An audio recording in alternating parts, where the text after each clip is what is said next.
Y el estudio del día de hoy, obviamente estamos estudiando Eclesiastés, sigue todavía con esta línea que el predicador está dando de Eclesiastés, que sabemos que creemos todos, la mayoría, por referencias bíblicas, que lo escribe el rey Salomón, y seguimos con esta línea que yo quiero que repita después de mí esta palabra, fatalismo. Muy bien, es esta línea medio fatalista que está hablando, utilizando Salomón, pero que a la vez Dios en su gracia utiliza para hablarnos a nosotros y hacer contrastes de cuál es la perspectiva de Dios debajo, o más, mejor dicho, sobre del sol, y cuál es la perspectiva en este caso de Salomón debajo del sol. Que él está hablando mucho con estas frases, ¿recuerdan? Que él dice mucho debajo del sol, él dice mucho que no tienen sentido las cosas, que es como perseguir al viento, quererlo agarrar, y pues ¿quién puede perseguir y agarrar el viento? Nadie podemos, es algo que no tiene sentido. Y sin embargo, el día de hoy vamos a tocar un tema que es un poquito, voy a mencionarlo de esta manera, un poquito álgido, porque es sobre la política, ¿verdad? ¿Quién sabe que cuando hablamos de política comienza a haber como ciertas así problemáticas, ¿verdad? Así como que no, pero yo le voy al partido de tal color, o yo le voy al partido de ese color, o al que dijo tal cosa. Pero vamos a ver la perspectiva general, ¿verdad? Aprovecho yo para decir que eso es muy importante, hermanos, que yo creo que ustedes lo saben. Aquí en la iglesia, en Koinonia, no somos partidistas de ningún partido político, ¿verdad? Yo lo quiero dejar bien en claro por todo lo que vamos a hablar, ¿ok? Parte de lo que hablaremos, sino que simplemente lo que hacemos es orar por aquellos que están en eminencia, porque eso sí nos enseña la palabra. ¿Está de acuerdo? Amén. Muy bien. Eclesiastés capítulo 4, versículos 13 al 16, dice lo siguiente en la palabra del Señor. Dice así: es mejor ser un hombre pobre, pero sabio, que ser un rey viejo y necio que rechaza todo consejo. Un joven así podría salir de la pobreza y triunfar. Hasta podría llegar a ser rey, aunque hubiera estado en la cárcel. Sin embargo, luego todo el mundo corre a aliarse con otro joven que lo reemplazará. Lo rodean innumerables multitudes, pero luego surge otra generación y lo rechaza a él también. Así que nada tiene sentido. Es como perseguir el viento. Interesante las afirmaciones que hace aquí Salomón. Y Salomón está hablando específicamente de un aspecto político, de un aspecto de gobierno. En este caso enfocado precisamente a una monarquía, que estamos hablando de un rey. Pero eso lo podemos establecer muy bien también cuando hablamos de cualquier tipo de gobierno del que nos querramos o al que nos querramos referir. Estamos hablando de una situación donde hay un poder que está administrando o está gestionando a un pueblo. ¿Estamos de acuerdo? Esa es la connotación. Este Salomón fue un hombre impresionante también en este tema del gobierno, y aquí tenemos que preguntarnos, ok, Salomón escribe esto, lo escribe como con un tono fatalista, pero ¿con qué respaldo lo escribe? Y esto es muy importante de estudiarlo. ¿Sabe por qué? Porque incluso actualmente, con tanta información que hay en las redes, tanta información que tenemos en esta era digital, cualquiera de nosotros nos decimos ser especialistas en un tema, ¿sí o no? Yo no sé, escucharon así como que sí o no, pero a veces nos preguntan, oye, ¿ya escuchaste lo que dijo el candidato tal? No, pero sí, y nos surge lo especialista, ¿verdad? Y nos surge porque leímos una o dos paginitas de la web y ya sentimos que somos especialistas, ¿no? ¿Nos ha pasado algo así? Bueno, Salomón no era de esa manera. Él lo respaldaba algo. Para hablar lo que estaba diciendo, lo que está mencionando en estos versículos del capítulo 4, él tenía un respaldo muy importante. Vamos a ver algunas de las cosas que respaldan o las acciones que respaldaron a Salomón. Salomón fue un gran político, fue un gran gestor. En Segunda de Crónicas, capítulo 8, encontramos los siguientes datos. Encontramos, por ejemplo, que Salomón reconstruyó ciudades y estableció israelitas en ellas. Lo encontramos en el versículo 2. Es decir, fue el tipo de político que se preocupó por su pueblo. No solamente llegó y tomó una posición, sino que les construyó ciudades, les construyó casas para que estuvieran viviendo a gusto, ¿verdad? Algo así como el Infonavit, más o menos, ¿verdad? Esperemos que mucho mejor, ¿verdad? Pero él se encargó de que la gente tuviera dónde vivir. ¿Será eso algo importante en un político? Preocuparse porque su pueblo tenga dónde recostar su cabeza, un techo que lo cubra ahorita de la intemperie, del frío, que empiece el frío y nos empieza a dar miedo hasta ir a la iglesia, ¿verdad? Ya me di cuenta ahorita poquito, pero Salomón se preocupó por esto. También luchó y conquistó la ciudad de Hamat. Eso lo encontramos en el versículo 3 del capítulo 8 de Segunda de Crónicas. Mucho se ha hablado de que Salomón fue un hombre pacifista, claro que lo fue. Sin embargo, también tuvo un poco de estratega, también tuvo un poco de militar, de hacer guerra. No como David, su padre, que David fue un guerrero totalmente, ¿no? Al grado de que Dios mismo le dice algo tremendo a David. Le dice, ¿sabes qué, David? Tú no vas a poder construir el templo porque tus manos están llenas de sangre. Qué terrible, ¿no? David estaba todo emocionado, él decía, yo voy a construir el templo, ya conquisté un montón de reyes, ya me surtí a este, a aquel, entonces ahora sí, ya vamos. Y Dios le dice, no, porque tus manos están llenas de sangre. Sin embargo, Salomón también tuvo eso de parte de su padre, seguramente estuvo aprendiendo mucho durante el tiempo que su padre vivía. También Salomón construyó centros de almacenamiento, eso lo encontramos en el versículo 4, interesante. Es decir, era una persona previsora, que a través de prever, ¿no? O de la previsión, podía proveer también al pueblo. Una persona que estaba preocupada porque estuvieran los alimentos adecuados, almacenados, y no solamente alimentos, sino que también almacenaba material que se ocuparía en algún momento para guerra, o incluso también material para construir o edificar mejor aún, con mejores materiales el templo. ¿Qué más hizo Salomón? Edificó ciudades, muy interesante esto, para los conductores de sus carros. Es decir, el ejército ocupaba carros, eran carros que eran llevados por caballos y se metían a la guerra. Entonces, quien conducía uno de estos carros era una persona que en cierta manera tenía un cierto estatus. Eso es muy interesante, porque Salomón dijo, son mis conductores de los carros, son importantes, entonces voy a hacer un lugar especial para que ellos puedan vivir ahí. ¿Sería un buen político Salomón? Sí, se preocupaba por esto. ¿Qué más? Le dio al pueblo israelita las labores menos pesadas y de más prestigio. Y esto es muy interesante, porque era un rey justo. ¿Y qué rey justo no va a haber porque la prioridad sea para su pueblo? ¿Está de acuerdo? En ese sentido, Salomón dijo, bueno, yo lo que le voy a dar son los mejores puestos, las mejores posiciones a todo aquel que sea israelita. A los demás pueblos que hemos conquistado, que también hay mención en Crónicas, pueblos que fueron conquistados por Salomón, les voy a dar otro tipo de trabajos. Muy seguramente trabajos más fuertes, ¿no? Trabajos que a lo mejor requerían un poquito más de esfuerzo físico, yo no sé. Sin embargo, a los israelitas, qué suave, ¿no? Les dio este trabajo, les dio esta posición. Por esa razón también era muy querido Salomón. También siguió el reglamento sacerdotal que había establecido su padre David. Y eso es muy importante. ¿Saben por qué? Porque Salomón, a pesar de toda la sabiduría que adquirió, realmente no hizo de lado los consejos y lo que su padre ya había establecido, su padre David. Es decir, tomó en cuenta lo que ya venía establecido atrás. ¿A alguien le suena por ahí que de repente llegan, repito, soy apartidista, pero que de repente llegan gobiernos o gestiones nuevas y se olvidan de todos los planes y programas que habían? ¿No? Eso no nos pasa en México, ¿verdad que no? No, ¿verdad que no? Bueno, sí que de repente, ¿qué tal programa, verdad? O que de repente vemos a los taxis rojos y de repente ya los vemos blancos y de repente ya los vemos azules y no sé qué tanto. Algo ahí, pero no, David no tomó esa actitud, sino que David, él permanecía con aquellas cosas que ya se venían trabajando anteriormente, y eso le daba a él una autoridad política. Muy importante, terminó el templo del Señor, que fue una obra majestuosa, una obra impresionante. Los materiales que se utilizaron en ese templo, la arquitectura que tenía, oro, plata, metales, piedras preciosas, era increíble. Seguramente si nos hubiese tocado verlo hubiéramos quedado sorprendidos. Hay algunas copias por ahí, ¿verdad? En Brasil hay un templo que lo hicieron con esta copia por ahí, y pues se ve muy impresionante la construcción. Es decir, Salomón se preocupó por todo esto. También, muy importante, gestionó grandes cantidades de recursos económicos que estaba estipulado en toneladas de oro. ¿Usted se imagina toneladas de oro? Toneladas y toneladas. De repente él mandaba algunos de sus emisarios, que esto es muy importante. Salomón tuvo incluso hasta una flota naval.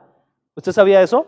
Muy interesante, ¿no? Había pueblos cerca de las costas que Salomón conquista y se encarga de hacerlos sus marineros, ¿no? La marina de Israel. Y entonces este pueblo iba y empezaba a pedir los tributos a los reyes que ya conocían o sabían de la fama de Salomón, y llegaban cargados de oro. toneladas de oro. Por eso se han hecho también tantas películas de Salomón, ¿verdad? Que las minas del rey Salomón y que Indiana Jones en busca de la fortuna de Salomón y no sé qué tanto, porque gestionó mucho dinero, era mucho lo económico lo que él tenía, era impresionante.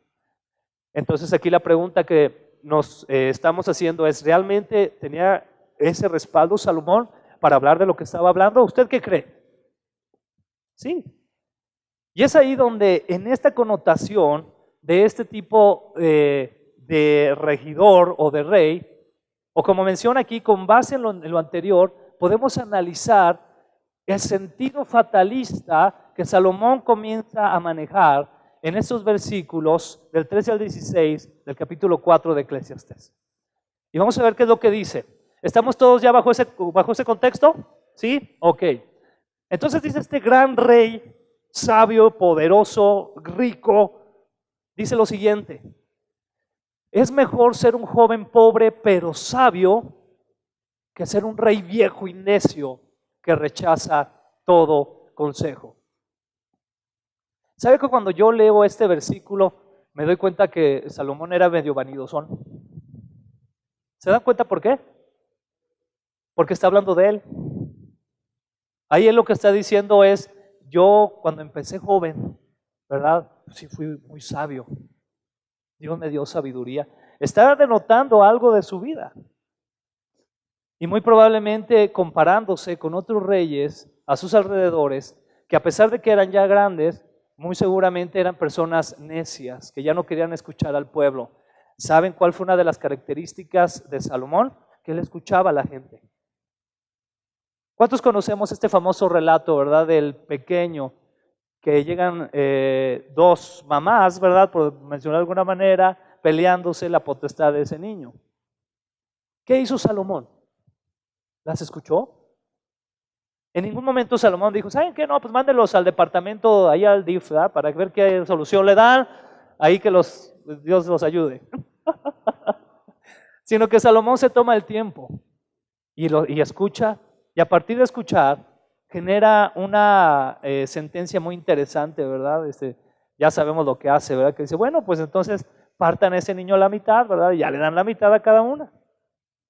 Y él lo hacía porque quería, obviamente, ya sabemos, saber quién era la mamá de ese pequeño, ¿verdad? Aquella que renunció a él inmediatamente. No, déselo a ella, no importa, déselo a ella. Y ahí se dio cuenta quién era, ¿no? Entonces, escuchaba. Y era un joven sabio, fue un joven sabio que esa sabiduría lo ayudó a alcanzar lo que alcanzó.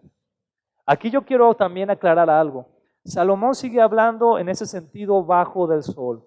Una sabiduría que él adquiere y que la está utilizando en situaciones que se dan en la vida real, en la vida normal. A Salomón le funcionó muy bien esta fórmula para gobernar bajo el sol. Fue un joven sabio, fue creciendo obviamente, porque para cuando ya escribe Eclesiastés seguramente ya era un hombre de edad, pero que pudo tener a la sabiduría como algo muy importante, como algo básico. Entonces, en el siguiente versículo, Salomón expone resultados de un joven pobre pero sabio. Dice el versículo 14, un joven así podría salir de la pobreza y triunfar.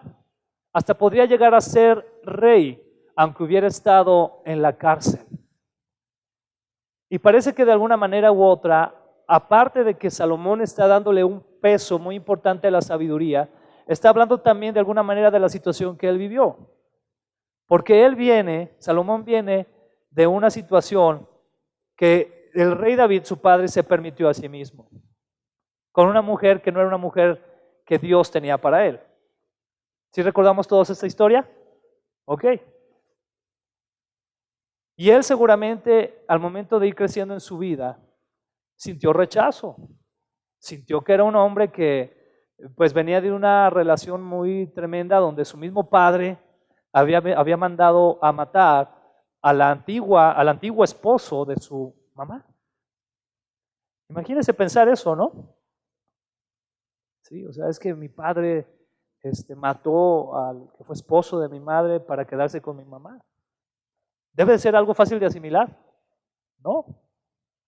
Seguramente eso generó tal vez rechazo o un sentido de pobreza en el corazón de Salomón. Atención aquí.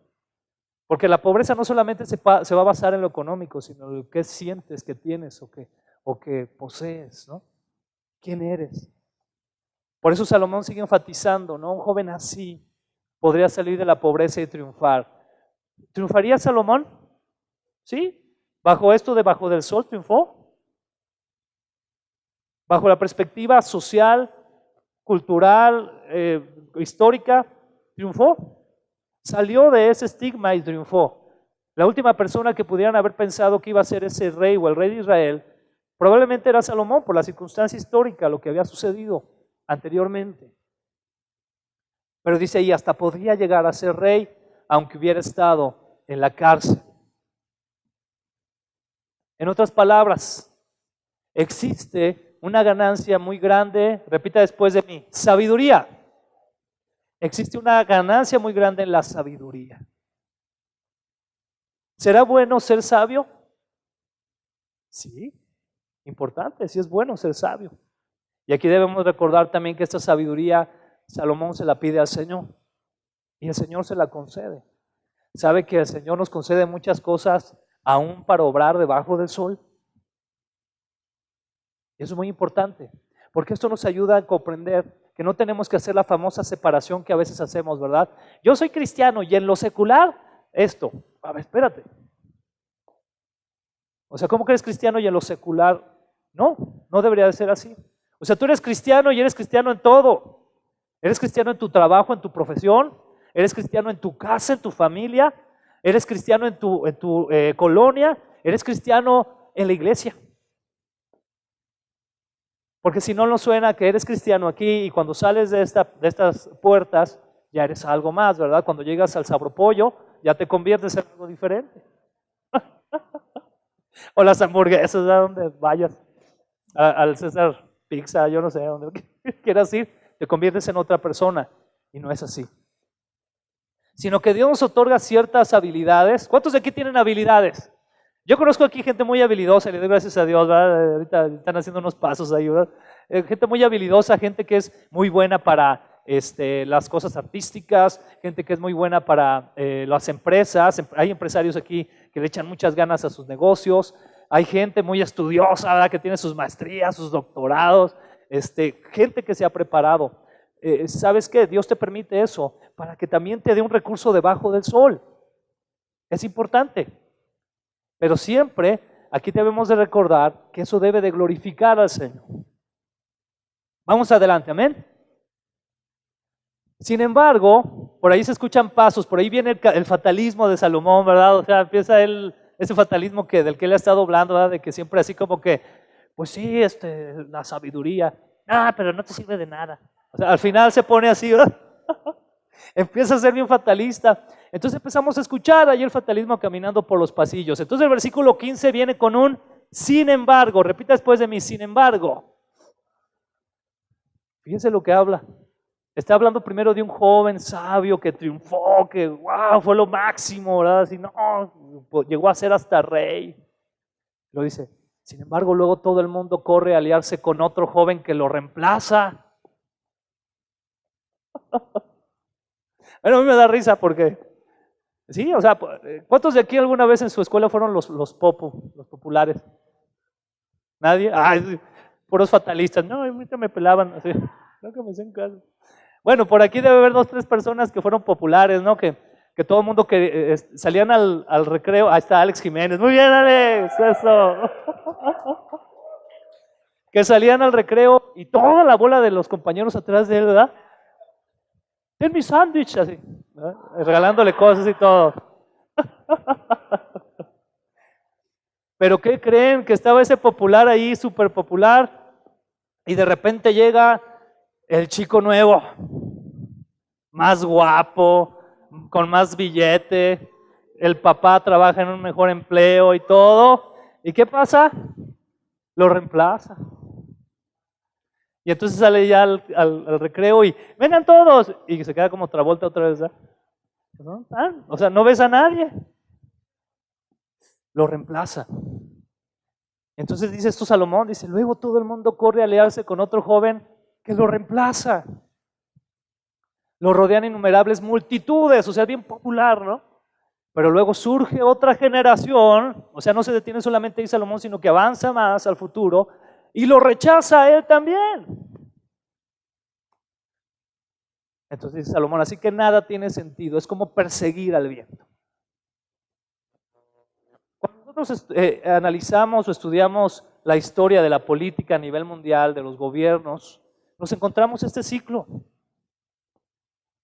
Gente brillante que surge, impresionantes hombres que tenían discursos increíbles, ¿verdad? Hitler fue uno de ellos. Usted sabía que Hitler tenía un poder de discurso único.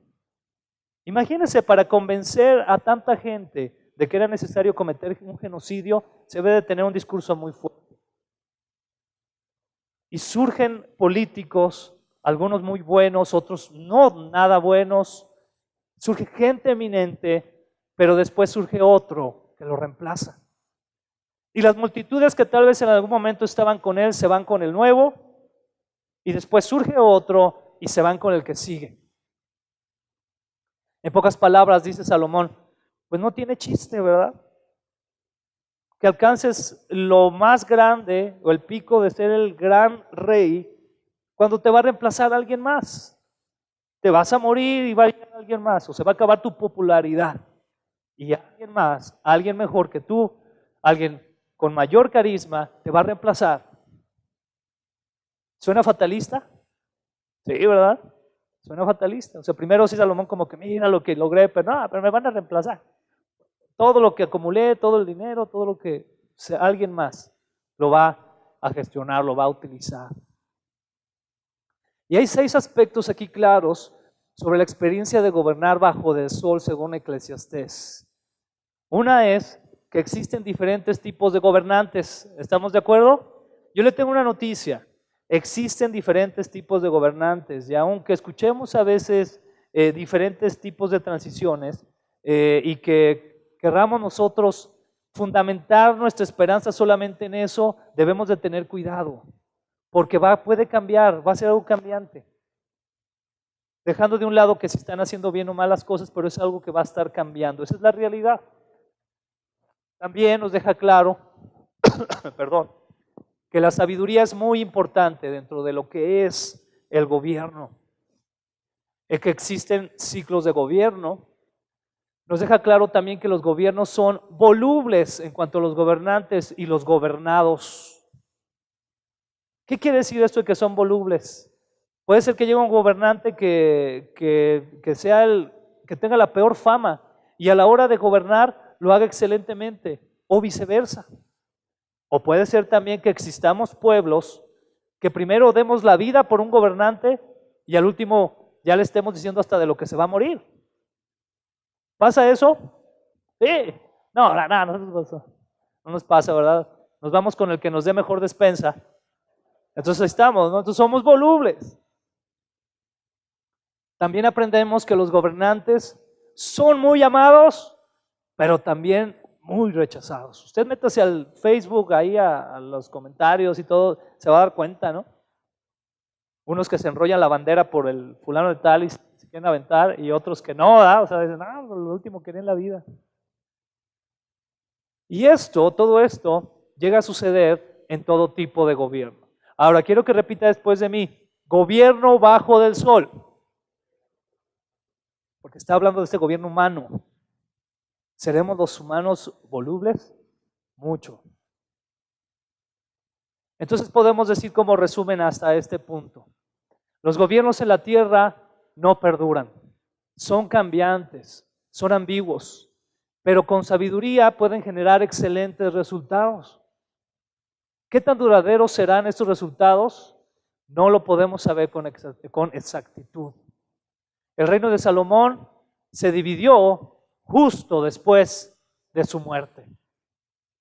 Interesante porque Salomón logró una gestión impresionante al dejar al reino de Israel en una posición predominante sobre todos los reinos. Los reyes alrededor lo respetaban, le rendían tributo, hablaban de su sabiduría, hablaban de su carisma, le entregaban esposas, le entregaban bienes, es decir, lo tenían como algo muy grande.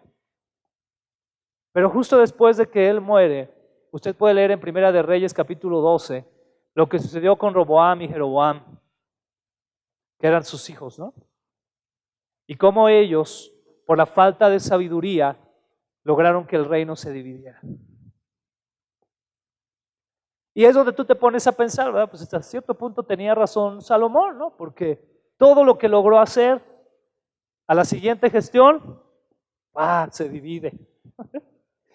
Y es una historia que es como cómica, ¿no? Porque Roboam se le ocurre ir con sus amigos y pedirles consejo, ¿no? De cómo reinar, ¿no? Le dice, ¿qué creen que debo de hacer? ¿Debo de gobernar con mano dura o debo de ser buena onda? Y sus amigos, yo me los imagino así alrededor de él con unas chelas, así, bien hippies. Mano dura, no te dejes, ¿verdad? Eso fue lo que le dijeron. Y él dijo, sí, cierto, mano dura. Y empezó con mano dura y toma, pues la mano dura se le volteó a él. ¿Verdad? Porque se divide el reino y la mayoría de los reyes dicen, ¿sabes qué? No, nosotros no queremos ese tipo de gobernante. En un tris, ¿no? Rápido. Entonces, ¿será voluble el gobierno de la tierra? Porque depende, ¿saben de quién? De humanos. Que somos tan volubles, que somos tan cambiantes. Y es aquí donde podemos encontrar el contraste tan importante. Porque debemos recordar siempre, hermanos, que toda palabra, aún en el Antiguo Testamento, de alguna manera u otra, tiene esa maravilla por medio del Espíritu Santo que nos guía a Cristo. ¿Cuántos saben eso? Toda la Escritura nos guía a Cristo, nos muestra a Cristo. Entonces aquí vamos a ver ese contraste que tenemos entre ese rey que gestionó bajo del sol y el tipo de rey al quien nosotros debemos de servir y en quien debemos realmente de confiar y depositar toda nuestra esperanza y toda nuestra fe. Dice la palabra en Isaías capítulo 9 versículo 7, su gobierno y la paz nunca tendrán fin. Reinará con imparcialidad y justicia desde el trono de su antepasado David por toda la eternidad. El ferviente compromiso del Señor de los ejércitos celestiales hará que esto suceda. ¿De qué rey está hablando aquí? De Jesús.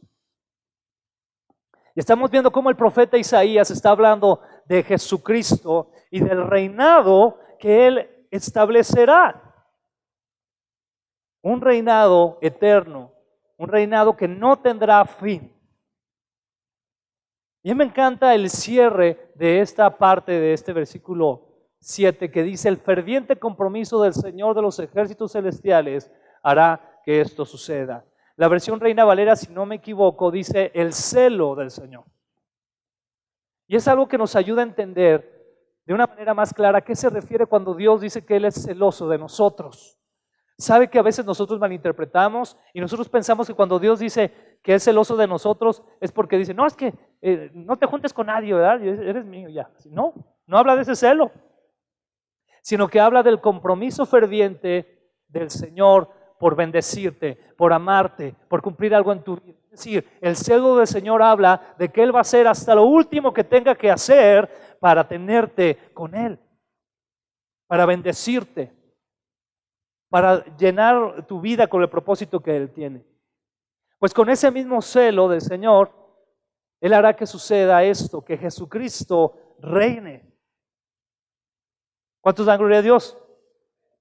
Hasta que no venga ese tipo de reino, hermanos, todos los reinos, como lo que está hablando Salomón, van a ser ambiguos. Van a pasar de moda, van a llegar reyes más populares, va a llegar gente más capacitada, más carismática o que tiene palabra para convencer a las multitudes. Va a estar cambiando. Va a haber buenos gobiernos, va a haber malos gobiernos, va a haber gobiernos con paz, va a haber gobiernos con guerra, va a haber gobiernos con plenitud y va a haber gobiernos donde el hambre va a estar ahí al presente.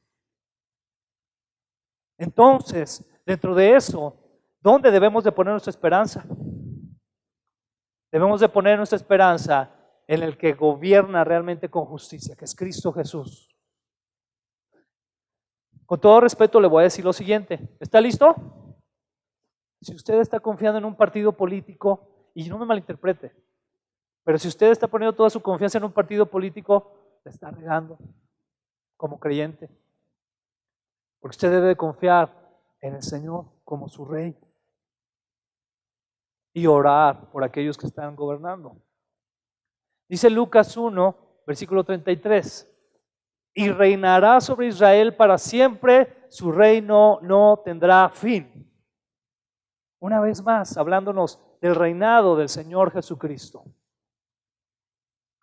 Bajo este entendimiento podemos tener entonces un par de aplicaciones personales. Es decir, vamos a llegar a este punto donde esto que estamos aprendiendo, ¿cómo lo aplicamos a nuestra vida entonces? ¿De qué me sirve a mí saber todo lo que dijo de manera fatal o usando el fatalismo Salomón? ¿Y de qué me sirve a mí saber que Jesucristo es el Rey de Reyes realmente? Bueno, en primer lugar, me debe de quedar muy en claro que yo debo de orar por aquellos que están en eminencia, por aquellos que están gobernando, aquellos que están en el poder. Es mi deber como creyente orar por ellos. Y lo siguiente que me debe de quedar muy claro es esto. Debo de ser un excelente ciudadano, no del reino de tal o cual partido, sino del reino del Señor Jesucristo. ¿Cuántos se han esforzado? Nos hemos esforzado por ser eso. Ese debería de ser nuestro mayor esfuerzo de día a día, ser un ciudadano que viva conforme el reino de los cielos, independientemente del partido que esté en el poder. Si no, pregúntele a nuestros hermanos en otros países que actualmente, o que ahorita este domingo, se están congregando a escondidas porque si sale el gobierno los mata. Pregúnteles.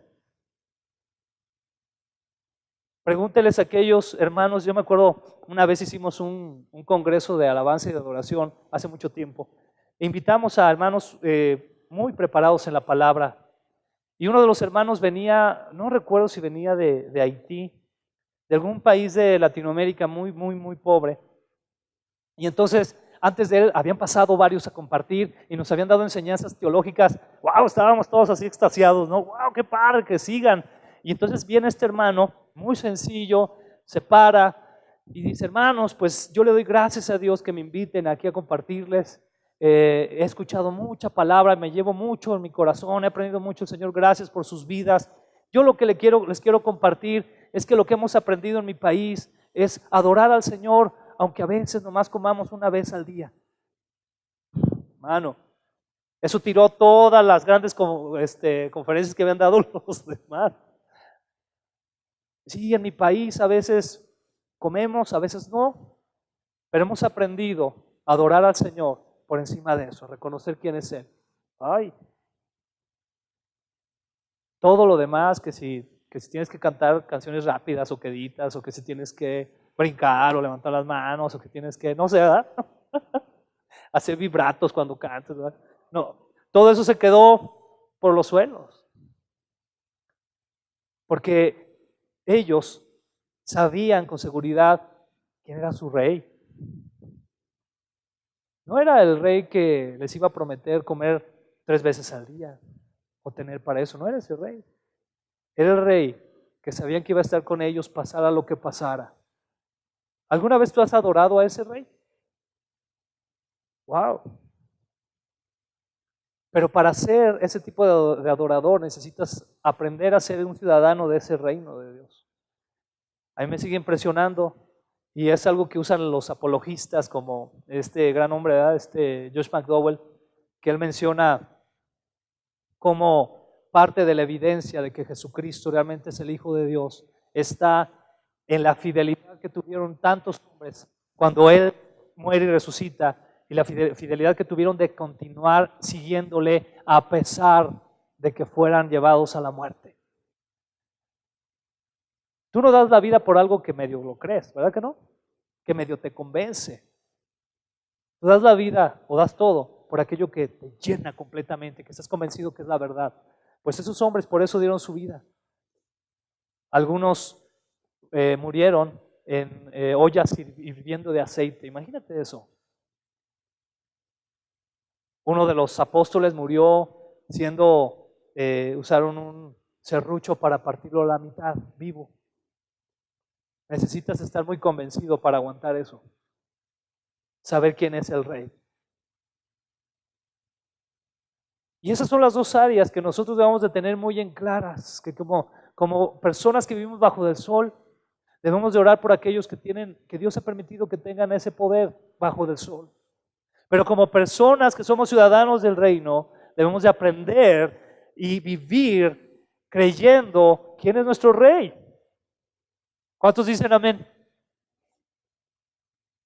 Entonces viene 1 Timoteo capítulo 2 del versículo 1 y 2, dice, en primer lugar, a mí me encanta cómo habla Pablo de repente, ¿verdad? A veces así estamos nosotros, ¿verdad? Pero bueno, es mucho decir, pero dice Pablo, te ruego que vengas a la iglesia aunque haga frío, ¿verdad? ¿Verdad? Te ruego que no faltes, no sé.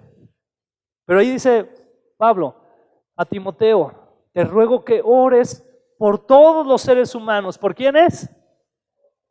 No dice, y menos el vecino que te cae gordo, ¿eh? Porque siempre pone su carro enfrente de tu cochera. Dice, por todos los seres humanos. Pídele a Dios que los ayude. Intercede en su favor. A veces oramos diferente, ¿verdad? A veces oramos, Señor, esa mujer que me cae gorda, que tu fuego consumidor caiga. Estamos así, ¿no? Y al final, pero bendícela. Pero que antes de morir te conozca. ¿No? Así, no, hermano, pues no podemos estar así. Imagínense. Pero a veces estamos así. Pero Pablo le dice a Timoteo, intercede en su favor y da gracias por ellos. Versículo 2. Ora de este modo. ¿De cuál modo? A ver, díganme de cuál modo. A ver, pero ¿de qué modo? Sí, de este, ¿verdad? Pero ¿de qué modo? Es decir, ora pidiendo favor, pidiendo gracia por ellos, ¿verdad? Pero ora por quiénes? Por los reyes y por todos los que están en autoridad. Así como vas a orar por todos los seres humanos que les vaya bien, también por los que están en autoridad. Y a veces no nos gusta dar, y más si no ganó el que queríamos. Risas nerviosas, pues. Tenemos que orar. Es una recomendación fuerte, casi un mandato que hace aquí Pablo a Timoteo. Ora de este modo por los reyes y por todos los que están en autoridad, para que podamos tener una vida pacífica y tranquila, caracterizada por la devoción a Dios y la dignidad. ¿Cuántos de aquí queremos tener esa vida pacífica y tranquila? ¿Sabe que los cristianos tenemos la receta para que eso suceda? Pero no oramos. Apenas si oramos por la comida. Y ya queremos orar por los diputados y senadores y todo. Hay que hacerlo. Tenemos que orar. Recuerdo un tiempo, bueno, sí duramos fácil como unos 4 años, yo creo, ¿verdad? Orando domingo tras domingo por los diputados, los senadores, los regidores, todas las personas que de alguna manera u otra estaban en eminencia. Y es algo que tenemos que hacer, debe ser parte de nuestras oraciones. Le vayas o no, te guste o no su partido, sus propuestas. Es más, ¿quieres que te diga algo? Tú debes estar orando por Donald Trump. Ay, ya debes estar. ¿O no? ¿O él no es gobernante? Vas a decir, te va a salir lo teólogo y vas a decir, pero ahí dice nuestros gobernantes. Está bien, te doy el punto. Pero debes estar orando. ¿Sí? Debemos de orar por nuestros gobernantes. En serio, es algo que debemos de hacer. Y orar pidiendo, Señor, bendícelos. ¿Sabes cuál es la mayor bendición que Dios le puede dar a una persona? ¿Cuál crees? A Cristo Jesús. Y qué maravilloso que por medio de tu intercesión, algún día algún político eminente pueda decir o puedas ver que entregó su vida a Cristo, que decidió seguir a Cristo, que el Señor, que el Espíritu Santo abrió sus ojos y pudo conocer la gracia de Dios. Qué maravilloso, ¿no? Eso es una bendición, pero requiere de gente como tú y yo que oremos por ellos. Y viene esta segunda parte, estamos entrando al final. Ser un ciudadano del reino de los cielos. ¿Cuántos quieren ser un ciudadano del reino de los cielos? ¿O cuántos ya lo son? Amén. ¿Sí? Por la gracia del Señor. Dice Filipenses capítulo 3, versículos del 17 al 20. Amados hermanos, también me encanta la manera de dirigirse de Pablo ahí, ¿verdad? Como se ve ese apapacho, ¿verdad? De Pablo, qué bárbaro, de tanto amor, un hombre lleno del amor de Dios. Se tomen mi vida como modelo y aprendan de los que siguen nuestro ejemplo. Atención aquí. Pablo no está pidiendo que sigan su vida como ejemplo nada más porque sí. Lo está haciendo porque él es un ejemplo del amor de Cristo. Por eso, con esa autoridad lo hace. ¿Ok? Dice, pues ya les dije varias veces y ahora se lo repito de nuevo con lágrimas en los ojos. Imagínense a Pablo en ese momento cómo estaba. Estaba escribiendo y estaba llorando, estaba emotivo, realmente era algo que cargaba su corazón. Y fíjense por qué. Dice, hay muchos cuya conducta demuestra que son verdaderos enemigos de la cruz de Cristo. ¿Qué está diciendo Pablo? Está diciendo, si tú ya viniste a Cristo, ya no seas como aquellos que tienen a Cristo como su enemigo, por la manera en la que viven, en la que se conducen. ¿Quieres que te ponga un ejemplo práctico? ¿Sabes que hay muchas veces que nosotros como cristianos, cuando le preguntamos a las personas si alguien más le preguntara a las personas que nos rodean, ¿qué pueden decir de este cristiano? Tal vez dirían algunos, pues yo no sé cristiano de dónde. Y eso es actuar como un verdadero enemigo de la cruz de Cristo. Porque si tú eres alguien que ama todo lo que vino a ser el Señor Jesucristo, vas a demostrar eso. La gente va a ver eso, de tal forma que aunque ellos no lleguen a ser cristianos tal vez en algún momento, pero puedan glorificar a Dios por lo que tu vida hace, lo que tu vida demuestra. Pero de lo contrario, como dice aquí Pablo consternado, así con lágrimas en los ojos, como diciendo, no nieguen la cruz de Cristo, o sea, vivan como alguien que ama a Cristo, vivan como ciudadanos del reino, no como personas que parecieran verdaderos enemigos de la cruz de Cristo. Dice el versículo 19, estas personas van camino a la destrucción. ¿Por qué? Lo menciona aquí. Porque su Dios, ¿Dios con qué? Con D minúscula, atención, muy importante. Su Dios es su propio apetito. Se jactan de cosas vergonzosas y solo piensan en ¿qué? ¿Sabe cuándo nos pasa esto? Y yo me incluyo. A veces decimos, ahora que, y lo digo otra vez con mucho cuidado de verdad, pero decimos, ahora que tal o tal partido se vaya o tal llegue, ahora sí nos va a ir bien en esta vida terrenal. Puede ser que no. Pero ahí no debe de estar, ese sí no debe de estar en nuestros apetitos, porque tú estás pensando en lo que a ti te va a ir bien, ¿no? Lo que tú quieres, la vida que tú anhelas. Y atención también, no estoy hablando aquí en cuestión de si tener una vida digna humanamente hablando o no. Estoy hablando de esos apetitos que sobrepasan todo esto. Porque dice el versículo 20, en cambio, repita después de mí, en cambio, nosotros somos ciudadanos ¿de dónde? Del cielo, donde vive el Señor Jesucristo y esperamos con mucho anhelo que Él regrese como nuestro Salvador. ¿Sabe qué debemos estar esperando con mucho anhelo? No tanto si llega tal o cual partido, debemos estar esperando con mucho anhelo que venga Cristo. Pero a veces como que no, ojalá se tarde más. Señor, tárdate un poquito más porque me quiero casar primero. Risas nerviosas otra vez, ¿no? Sabía que tocaría fibras con esa frase. La estuve estudiando toda la noche ayer. Señor, no vengas porque quiero comprarme mi carro del año, espérate. Quiero comprar tal casa, Señor, ya hasta que tenga esa casa con jardinzote y 5 perros, ya ven, Señor. A ver con quién se quedan los perros, pero tú ven. No sé. Y pensamos así, ¿verdad que sí? Qué triste. Parece que nosotros somos ciudadanos del cielo. A ver, dígale que tiene allá al lado. ¿Tú eres ciudadano o eres ciudadana del cielo? Dependiendo, ¿verdad? Dígale, eres ciudadano del cielo. Y no se voltea para que nadie le diga, que le digan. Voltea para otro lado, que a mí no me vayan a decir. ¿Y sabe qué? Que lo somos, por la gracia de Cristo, lo somos. Fuimos comprados. Dice la palabra en Apocalipsis, un versículo poderoso que me encanta. Dice que fueron comprados por la sangre del Cordero de todo pueblo, de toda tribu, de toda lengua y nación. Así que si a usted no le gusta de repente los japoneses o los coreanos, lo siento, pero usted va a convivir con ellos en el cielo. Y con otros más. Y van a convivir con ustedes, eso es lo peor.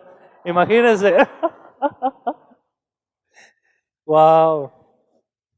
Pero entonces debe de estar nuestro corazón bien en claro de que somos ciudadanos del cielo. Amén. ¿Le da gracias a Dios? Ahí está nuestra esperanza. Porque ahí está en el cielo nuestra recompensa. Ahí está lo que el Señor tiene para nosotros. Ahí está. Claro, el Señor quiere que vivamos una vida conforme a su voluntad aquí. Pero la verdadera recompensa todavía no la ven nuestros ojos. La verán cuando estemos delante de Él.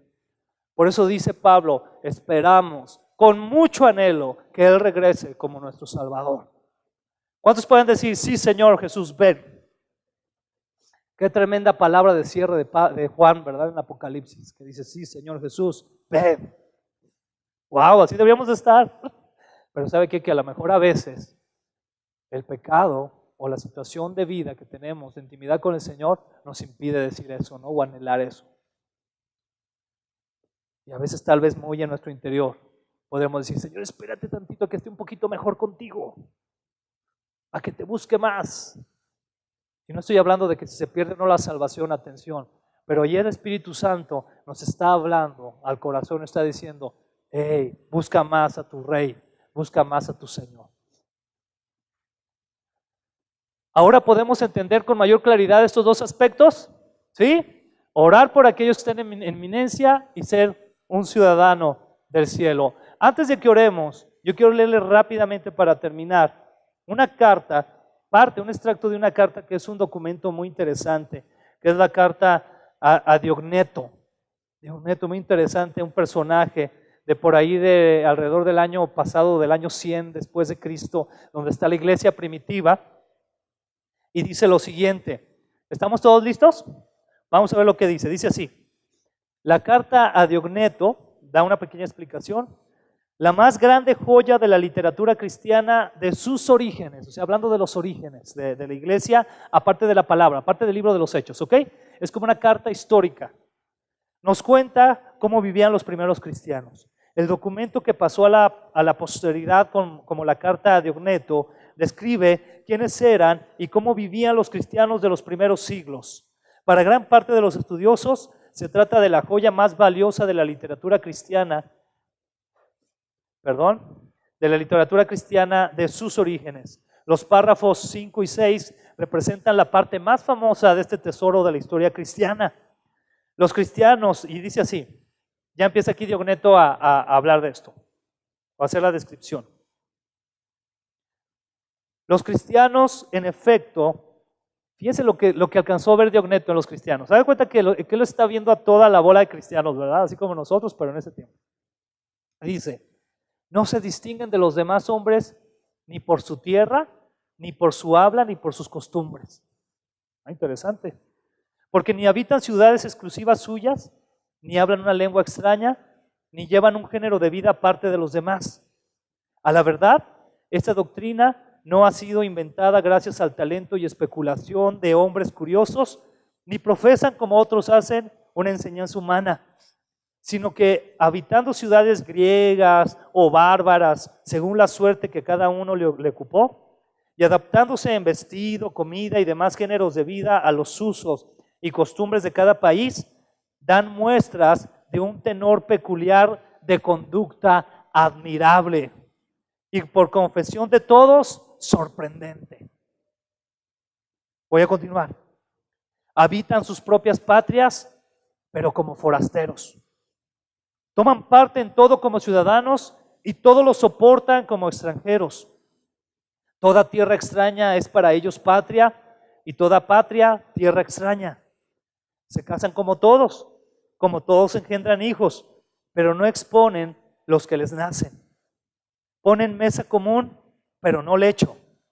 Están en la carne, pero no viven según la carne.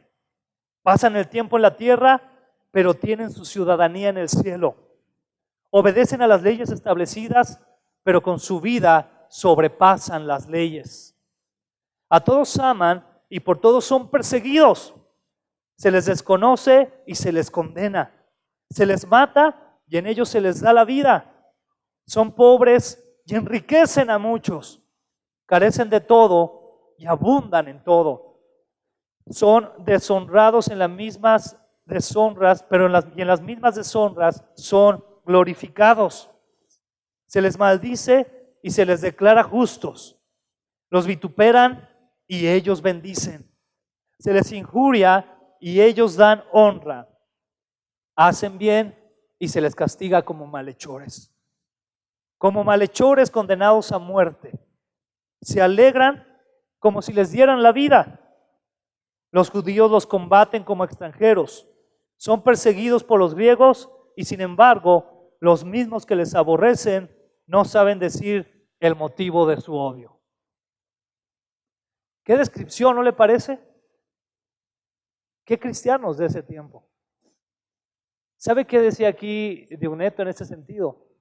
Que eran cristianos que sabían que estaban en una tierra donde tenían que cumplir con ciertas leyes, tenían que vivir de cierta manera, pero siempre su testimonio hablaba que ellos estaban en un estándar superior.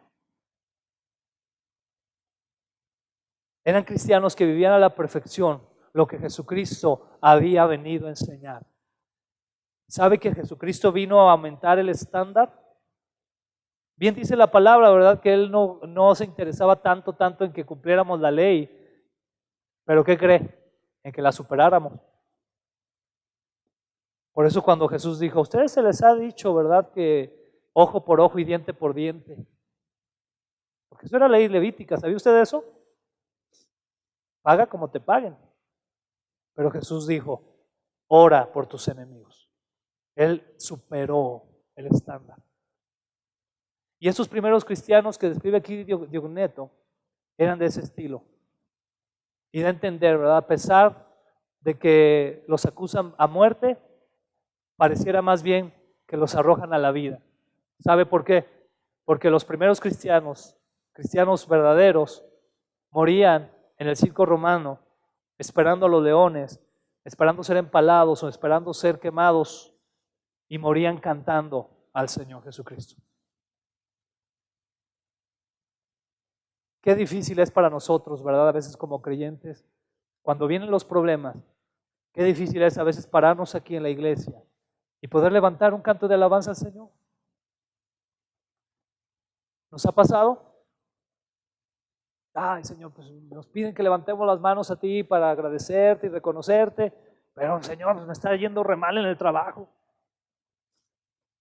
Porque se nos olvida de dónde somos ciudadanos y a quién le debemos la honra. Vamos a orar. Gracias, Señor, te damos. Gracias por hacernos parte de tu familia, Señor. Porque tu palabra nos dice, Señor, que a todos aquellos que hemos creído en tu nombre, nos has dado la autoridad de ser hechos hijos tuyos.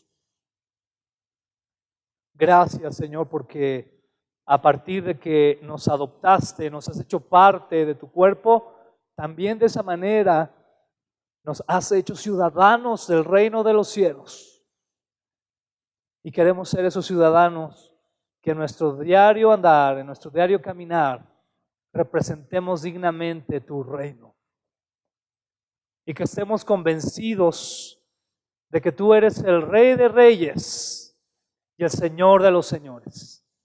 Es decir, que aunque hay gobernantes, hay reyes, hay gestores en nuestra cultura, en nuestro mundo, en nuestra sociedad, tú estás por encima de todos ellos. Y nosotros pertenecemos a tu reino, Señor. Gracias, Señor. Ayúdanos a dar todo por tu reino. Ayúdanos, Señor, a levantar en alto tu nombre, siendo el Rey que está en este reino celestial. Ayúdanos, Señor, a que otros puedan ver en nosotros que tú realmente existes, que tú eres verdadero, que tú eres realmente el testimonio de la verdad que nos lleva a conocer al Padre. Señor Jesús, ayúdanos, Señor Jesús. Perdónanos, Señor, si alguna vez o muchas veces Hemos hecho una mala representación, Señor, aquí en esta tierra. Hemos hecho una mala representación de tu reino. Hemos sido malos embajadores, hemos sido malos administradores. Perdónanos.